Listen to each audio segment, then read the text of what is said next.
allow us as a body to move H.R. 5 through the process in an expedited manner.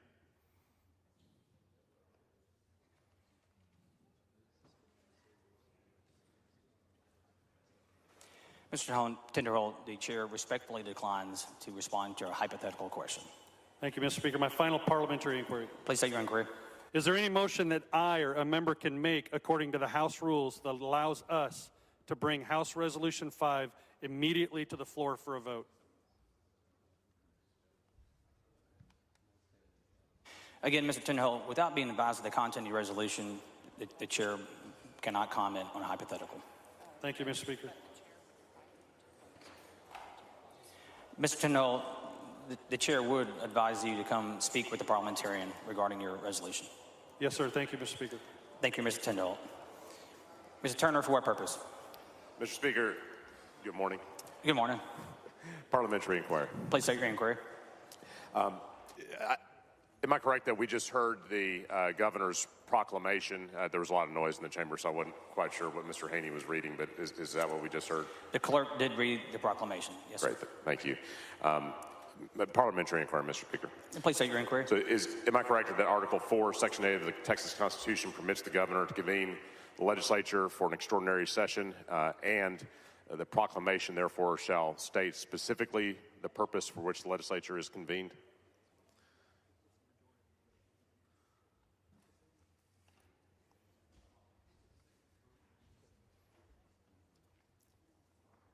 Your statement is correct. We're not certain the article you referred to is correct. Thank you, Mr. Speaker. Parliamentary inquiry. Please state your inquiry. The governor's proclamation that we just heard does include several items related to appropriations. Is that correct? That is correct. Thank you. Mr. Speaker, parliamentary inquiry. Please state your inquiry. Was funding for Article 1 of the state budget one of the appropriations related items in the governor's proclamation?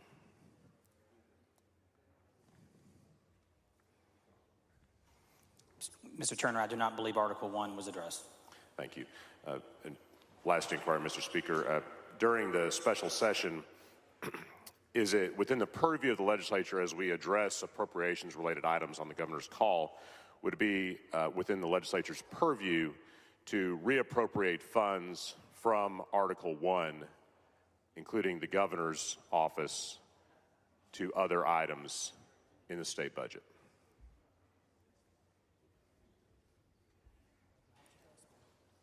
Mr. Turner, that's a hypothetical question. The chair respectfully declines the comment. Thank you, Mr. Speaker. Thank you, Mr. Turner.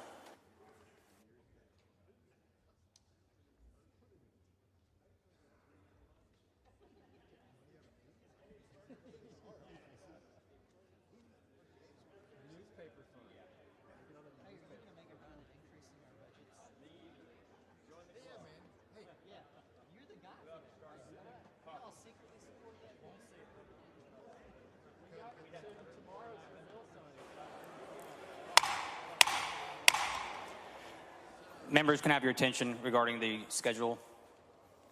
It's the chair's intention to refer bills today, meet briefly tomorrow morning, and then recess until Tuesday.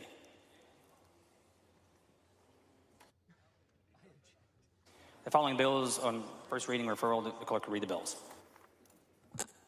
HB 1 by Bonham, relating to making appropriations for the legislature and the legislative agencies, referred to the Committee on Appropriations. HB 2 Smith, relating to rules for setting the amount of bail to the release of certain defendants on monetary bond or personal bond to the related duties, certain officers taking bail bonds in the magistrate in the criminal case and charitable bail organizations, into reporting of information pertaining to bail bonds, referred to the Committee on Constitutional Rights and Remedies. Select HB 3 by Murr, relating to election integrity and security, including preventing fraud in the conduct of elections in this state, including criminal penalties, creating criminal offenses, referred to the Committee on Constitutional Rights and Remedies. Select HB 21 by Gervin Hawkins, relating to the disposition by a peace officer of certain Class B misdemeanors, referred to the Committee on Constitutional Rights and Remedies. Select HB 39 by Reynolds, relating to the registration of voters at a polling place and related procedures, referred to the Committee on Constitutional Rights and Remedies. Select HB 40 by Reynolds, relating to the electronic voter registration, referred to the Committee on Constitutional Rights and Remedies. Select HB 41 by Reynolds, relating to the requirement to vote, including presenting proof of identification, referred to the Committee on Constitutional Rights and Remedies. Select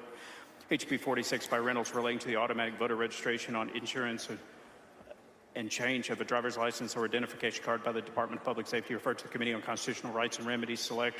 HB 49 by Boosie, relating to the registration of voters by polling place and related procedures, referred to the Committee on Constitutional Rights and Remedies Select. HB 54 by Boosie, relating to the acceptable forms of identification for voting, referred to the Committee on Constitutional Rights and Remedies Select. HB 55 by Israel, relating to electronic voter registration, referred to the Committee on Constitutional Rights and Remedies Select. HB 56 by Beckley, relating to the voting rights equipment used by counties participating in countywide polling place program, referred to the Committee on Constitutional Rights and Remedies Select. HB 57 by Boosie, relating to the early voting by mail, any qualified voter, referred to the Committee on Constitutional Rights and Remedies Select. HB 59 by Boosie, relating to the days and hours at which polls are open for early voting by personal appearance, referred to the Committee on Constitutional Rights and Remedies Select. HB 61 by Boosie, relating to procedures for voting after changing residence to another county, referred to the Committee on Constitutional Rights and Remedies Select. HB 62 by Boosie, relating to the method of returning a ballot voted by mail, referred to the Committee on Constitutional Rights and Remedies Select. HB 64 by Boosie, relating to notifications given to a person convicted of a felony concerning the person's eligibility to vote, referred to the Committee on Constitutional Rights and Remedies Select. HB 66 by Boosie, relating to an application for early voting ballot by mail, referred to the Committee on Constitutional Rights and Remedies Select. HB 68 by Gervin Hawkins, relating to correcting defects in early voting ballot voted by mail, referred to the Committee on Constitutional Rights and Remedies Select. HB 76 by Israel, relating to the election of certain unopposed candidates, referred to the Committee on Constitutional Rights and Remedies Select. HB 85 by Rogers, relating to one-time supplemental payment of benefits under the Teachers Retirement System of Texas, referred to the Committee on Pensions, Investments, and Financial Services. HB 88 by Paul, relating to the hours of service by an election watcher, referred to the Committee on Constitutional Rights and Remedies Select. HB 92 by Collier, relating to hours in which polls are open for early voting by personal appearance on Sunday, referred to the Committee on Constitutional Rights and Remedies Select. HB 93 by Collier, relating to acceptable forms of identification for voting, referred to the Committee on Constitutional Rights and Remedies Select. HB 94 by Shaheen, relating to ineligibility to serve as a poll watcher, referred to the Committee on Constitutional Rights and Remedies Select. HB 95 by Shaheen, relating to civil liability for censorship by social media company, referred to the Committee on Constitutional Rights and Remedies Select. HB 96 by Gonzalez of El Paso, relating to correcting defects in the early voting ballot voted by mail, referred to the Committee on Constitutional Rights and Remedies Select. HB 98 by Gonzalez of Dallas, relating to accommodating a voter unable to enter a polling place, referred to the Committee on Constitutional Rights and Remedies Select. HB 100 by Paul, relating to practices and procedures for early voting ballot voted by mail, referred to the Committee on Constitutional Rights and Remedies Select. HJR 1 by Cassell, proposing constitutional amendment requiring a judge or magistrate to impose at least restrictive conditions of bail that may be necessary in authorizing the denial of bail under certain circumstances to a person accused of a violent or sexual offense by continuous trafficking of persons, referred to the Committee on Constitutional Rights and Remedies Select. HCR 1 by Reynolds, urging Congress to restore and strengthen the Voting Rights Act of 1965, referred to the Committee on Constitutional Rights and Remedies Select. HCR 2 by Reynolds, urging Congress to pass the For the People Act, referred to the Committee on Constitutional Rights and Remedies Select. HCR 3 by Reynolds, urging Congress to pass the John Lewis Voting Rights Advancement Act, referred to the Committee on Constitutional Rights and Remedies Select. HCR 4 by Reynolds, urging Congress to pass the George Floyd Justice and Policing Act, referred to the Committee on Homeland Security and Public Safety. HCR 5 by Reynolds, urging Congress to pass a federal law requiring universal background checks in all firearm sales, referred to the Committee on Homeland Security and Public Safety. HCR 6 by Reynolds, urging Congress to raise the federal minimum wage to $15 per hour, referred to the Committee on International Relations and Economic Development. HCR 7 by Reynolds, urging Congress to pass H.R. 40 to establish a commission to study and develop reparations proposals for African Americans, referred to the Committee on State Affairs. HCR 8 by Boosie, urging Congress to pass the For the People Act and the John Lewis Voting Rights Advancement Act, referred to the Committee on Constitutional Rights and Remedies Select. HCR 9 by Murr, designating Llano as official barrel racing capital of Texas for a 10-year period beginning in 2021, referred to the Committee on Culture, Recreation, and Tourism. H.R. 1 by Gervin Hawkins, commending Sam Ward of Sam's Barbershop in San Antonio for his contributions to the community, referred to the Committee on Resolutions Calendars. H.R. 2 by Murr, in memory of Stephen C. Helbing Sr., referred to the Committee on Resolutions Calendars. H.R. 3 by Murr, in memory of Carl James Jimmy Cahill Jr. of Sonora, referred to the Committee on Resolutions Calendar. H.R. 4 by Murr, congratulating Shannon Biggerstaff on her retirement as president of the Ozona Chamber of Commerce, referred to the Committee on Resolutions Calendars.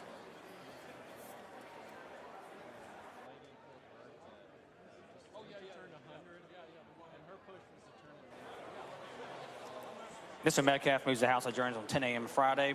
There's objection. Chair hears none. House stands adjourned.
Representative Fierro's going to go look for him. Seriously? Really? Give this lady.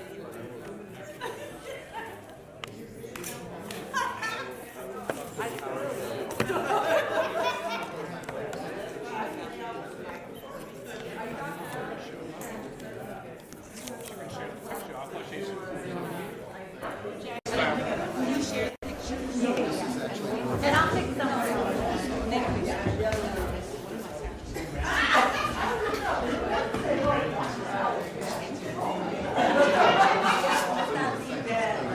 Anybody want a white? White? Anybody want a white? Come on down.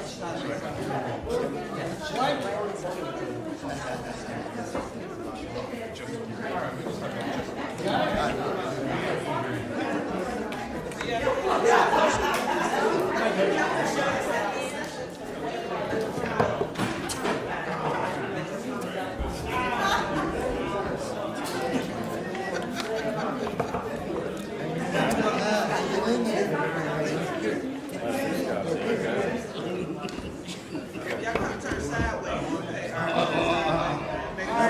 All right, turn sideways.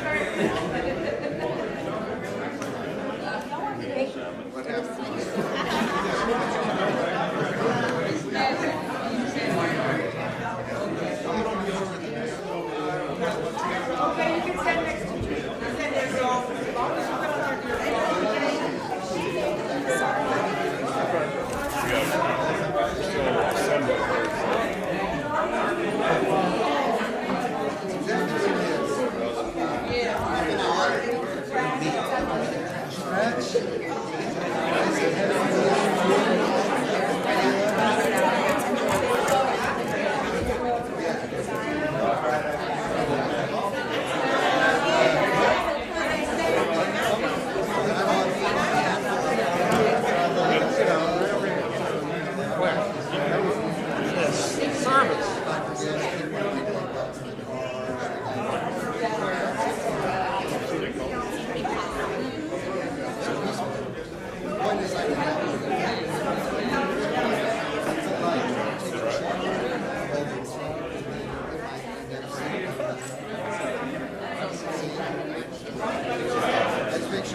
All right, y'all ready? Yeah. Everybody ready? Okay. Everyone got their audio equipment situated? All right. Good morning. Thank you all for being here today. I want to thank all the members of the House Democratic Caucus who are here today for this press conference. Just a quick programming note, both for the members and for members of the news media. A little before noon, many of us are going to join a rally on the south steps of the Capitol, hosted by Black Voters Matter, to further talk about the Republican attempts to pass anti-voter legislation. So we hope that all the members will be able to join for that, and we hope that all the members of the news media we want to make sure you're all aware and know that you're invited. My name is Chris Turner. I'm the chair of the Texas House Democratic Caucus, representing District 101 in Arlington and Grand Prairie and Tarrant County. And what we want to talk about today is why the legislature is back in a special session. The Governor Abbott, has put forth a special session agenda that is proof positive that the governor is focused solely on politics, focused on 2022, perhaps focused on 2024, and is expending state resources, wasting valuable time and energy to cater to far-right extremists in his party and the Trump Republicans that now control the Republican Party, at the expense of the needs of everyday Texans. It's really no surprise that solutions to real problems Texans face are taking a backseat to divisive political issues, especially after the governor's unconstitutional veto of Article 10 of the budget. That's the part of the budget that funds the legislative branch of government. And it's not legislators that he's punishing by doing that. He is punishing state employees, those who work day in and day out to serve the people of Texas, to serve our constituents, who also, by the way, are Governor Abbott's constituents. That's who he is punishing. And so when constituents call our offices and there's no one there to answer the phone, here's who Governor Abbott's hurting. He's hurting single parents who are trying to collect child support. He's hurting unemployed Texans who can't get through to the Workforce Commission. He's hurting elderly Texans who need some help when their electricity goes out because our grid remains unreliable. So this caucus has filed a petition with the Texas Supreme Court, and we'll continue fighting to restore funding to the legislature because we believe the governor's veto is absolutely unconstitutional. And we're not going to stand by and let Governor Abbott set this dangerous precedent that any governor who disagrees with what the legislature does or does not do, that the governor can then hold the legislature hostage until he gets his way. That's what dictators do. That's what tyrants do. That's not what governors do. And we're gonna continue to fight every step of the way on that. And so while the governor continues pushing his harmful policies, solutions in search of problems, we have very real crises facing our state that we're going to visit with you about this morning. Millions of Texans lack basic access to health coverage. As I mentioned, our grid needs a lot of help. We saw that obviously in February. We see it here recently this summer. But what does the governor want us to spend our time on and your taxpayer dollars on, people of Texas taxpayer dollars? Attacking kids, attacking educators, attacking women's access to reproductive health care, and attacking the most basic civil right every Texan should enjoy, the sacred right to vote. And it's shameful. The Democrats in the House and our brethren in the Senate are ready to fight against these bad policies for as long as it takes and fight for the people of Texas. And I'd like to turn it over to the first vice chair of the Texas House Democratic Caucus, Representative Tony Rose from Dallas, who's going to talk a little more about health care. Thank you, Chairman Turner, and thank you everyone for being here today. You know, year after year, Texas continues to have the highest rate and number of uninsured in this nation.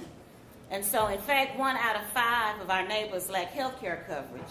Yet, once again, Governor Abbott refuses to make access to affordable health care a priority of Texas. We even have to be ready.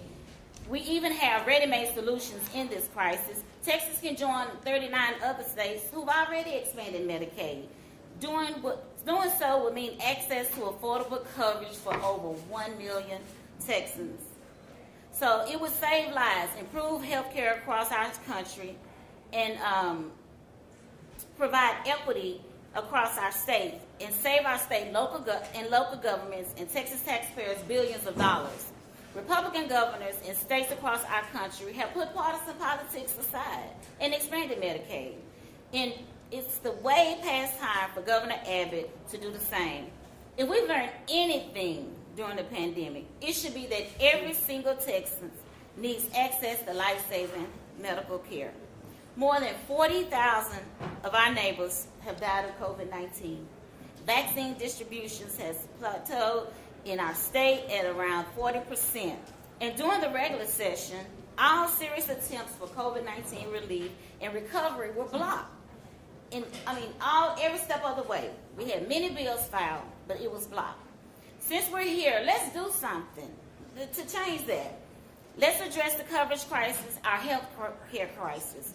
Governor Abbott, Democrats are ready to come to the table to discuss common sense life-saving healthcare policies. Are you?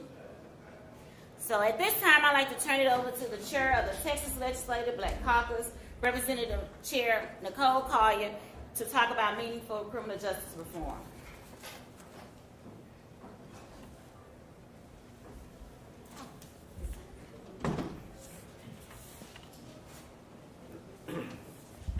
If you ever needed evidence of the need for change, then look no further than the governor's agenda and the list of items that he's put on there.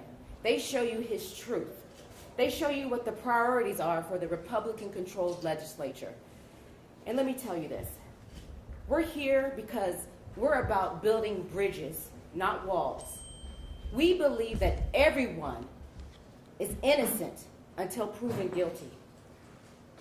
We passed common sense criminal justice reform last session, only to see it die in the Republican-controlled Senate or vetoed by the governor himself. But we're back here today because we believe in the future of Texas. We believe